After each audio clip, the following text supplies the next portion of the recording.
আজকের ভিডিওটিতে অনেক গুরুত্বপূর্ণ মোটিভেশনাল কিছু কথা বলবো। আশা করি ভিডিওটি ধৈর্য সহকারে শেষ পর্যন্ত দেখবেন, অনেক কিছু শিখতে পারবেন। তাহলে শুরু করা যাক।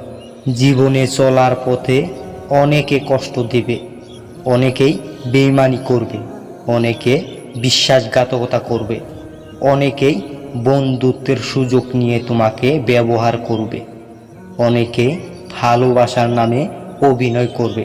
তাই বলে কি তুমি থেমে যাবে? না, তুমি থেমে যাবে না।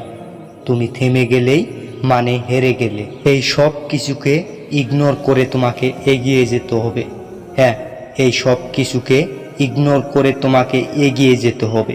যদি একটু ধৈর্য ধরে তুমি এগিয়ে যেতে পারো, একটা সময় পরে দেখবে সেই মানুষগুলোই তোমার পিছনে পড়ে আছে। হ্যাঁ, তোমার পিছনে পড়ে আছে। তাই তোমাকে ধৈর্য ধরতে হবে, তোমাকে কিছু জিনিস ইগনোর করতে হবে। তবে সমস্ত জিনিসের প্রতি গুরুত্ব ইগনোর করতে হবে না।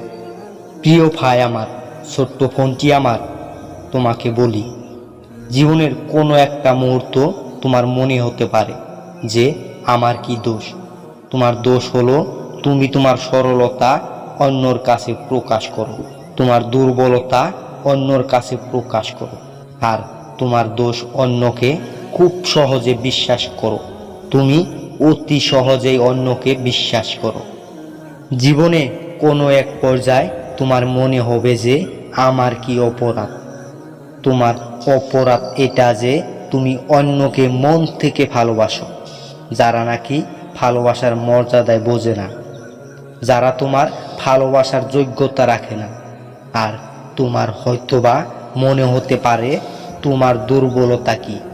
তবে বলি, তোমার দুর্বলতা হলো তোমার দুর্বলতা অন্যর কাছ থেকে আঘাত পাওয়ার পরেও তাকে সম্মান করো।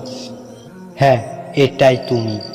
তাই তো দিনের শেষে তোমাকে শুনতে হয় তুমি গাধা, তুমি বোকা।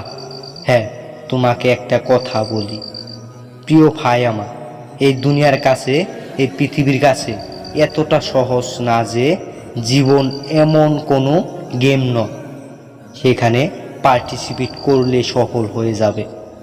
সেখানে তোমাকে জয়ী হতে হবে, সেখানে তোমাকে জয়ী করে দেখাতে হবে। মনে রেখো, তুমি যদি সফল হতে পারো, তুমি যদি জয়ী হতে পারো, তুমি যদি নিজেকে প্রমাণ করতে পারো, তুমি যদি তার প্রান্তে পৌঁছাতে পারো, যে মানুষগুলো তোমাকে অপেক্ষা করছে, তোমাকে ইগনোর করছে, তোমাকে অবহেলা করছে, সেই মানুষগুলোই দিনের শেষে তোমাকে দেখে হাততালি বাজাবে।